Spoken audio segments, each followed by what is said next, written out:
Thank you, Richard. First, for Lloyd, for me, being here with the both of you,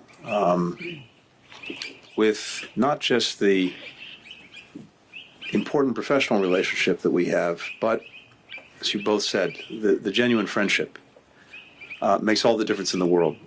Penny, to your point that we're living in incredibly challenging times, that only underscores how vitally important it is for the United States to have this remarkable alliance, this remarkable friendship with Australia. We have no greater or more valuable ally. I think that's only been reconfirmed by the talks we've had over the last couple of days. Like my colleagues, I also have to start by saying that our hearts are full of concern for the 4 Australian servicemen whose helicopter crashed last night. And our hearts are full, too, because they were performing their duties alongside American servicemen and women to further strengthen our alliance, our partnership, and the work we're doing together around the world. They have been on our minds throughout today. They remain very much on our minds right now. I'd also like to say for me, as a point of almost personal privilege, returning here to Australia has real significance. My late stepfather, Samuel Pizarro, went to secondary school in Australia and received his undergraduate degree at the University of Melbourne. His time here profoundly shaped him. He was literally rescued by Australia after the Holocaust, having survived concentration camps. And so this country will always hold a very special place for me and for my family. It also holds a special place in the hearts of so many Americans. Indeed, in Australia, Americans know they have one of their dearest friends, one of their staunchest allies, one of their closest partners. For over 7 decades now, we have worked so closely together as allies. And indeed, this is our 33rd such consultation. And I agree very much with what Richard and Penny have both said. Our relationship has never been stronger or more important for us, and I would argue for the world. Chief among our discussions today was the shared commitment that we have to advance a free, open, secure, prosperous, resilient, and connected Indo-Pacific. But what do we actually mean by that? We mean a region where countries are free to chart their own path and to choose their own partners, where issues are dealt with openly, transparently, rules are decided together, they're applied fairly, goods, ideas, people can flow lawfully and freely. The joint statement that we put out makes clear that both the United States and Australia are committed to that goal, to that vision, and to realizing it through the work that we're doing together bilaterally, as well as through revitalized and in some cases new coalitions and partnerships that we've established throughout the region.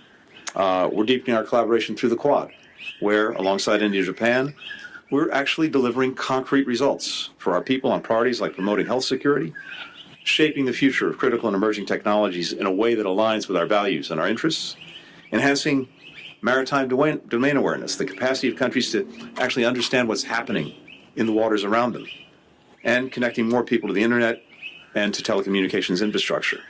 One of the ways I note that we're doing that is through the Quad Partnership for Cable Connectivity Resilience, where Australia's leadership is helping to connect more people to trusted and secure undersea cable systems. This is really the world's information superhighway, and it's critical to growth and prosperity. We're elevating our engagement with the Pacific Islands Forum, where we're partnering on shared priorities like promoting sustainable and inclusive economic growth and making our communities more resilient to climate change. The United States is committed to broader and deeper cooperation with Pacific Island countries, which is why Secretary Austin, Second Gentleman Emhoff, Secretary Holland, and I have each visited different Pacific Island countries just in the past week alone. On AUKUS, we are building on the momentum from President Biden, Prime Minister Albanese, and Prime Minister Sunak's meeting in San Diego in March. Earlier this month, the first group of Royal Australian Navy officers graduated from the United States Navy's Nuclear Power School, where they've been trained to safely operate conventionally armed nuclear-powered submarines. At the same time, Our two countries are defending the international rules-based order, which has underwritten peace and security for decades, and which ensures that each country can make its own sovereign decisions free from any coercion. We're doing that in part by engaging China, but also, as necessary, opposing its efforts to disrupt freedom of navigation and overflight in the South and East China Seas, to upend the status quo that's preserved peace and stability across the Taiwan Straits, to pressure countries through economic coercion or threats to their citizens. We're also united in supporting Ukraine against Russia's brutal war of aggression. Australia's assistance continues to be critical to the fight for Ukraine's sovereignty, for its territorial integrity, for its future.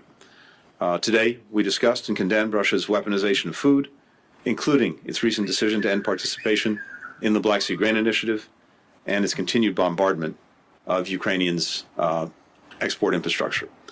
I just note that over 35 million tons of food products had been exported through the Black Sea Grain Initiative.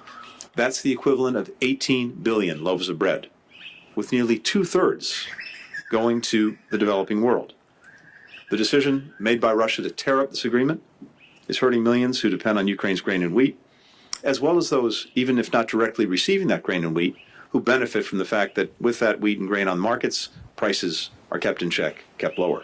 Finally, a major focus of our discussion today was on combating the climate crisis and accelerating the transformation and transition to clean energy. And this is where the Prime Minister and President Biden have together built the third pillar of the U.S.-Australia alliance alongside our defense and economic cooperation. Just last week, Australia joined the First Movers Coalition. This is a group of now 13 countries and 85 companies driving clean energy solutions across historically emissions-intensive sectors, shipping, trucking, aviation. We're looking forward to Australia, home to growing hydro, solar, and wind energy sectors, bringing its resources and innovation to bear.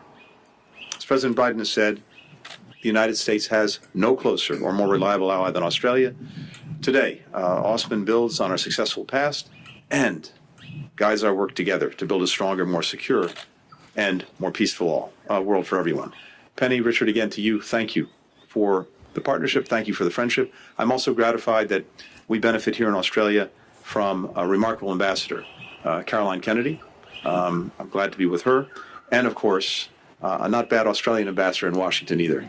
It's wonderful to be with you as well. So thank you again for a very productive ministerial.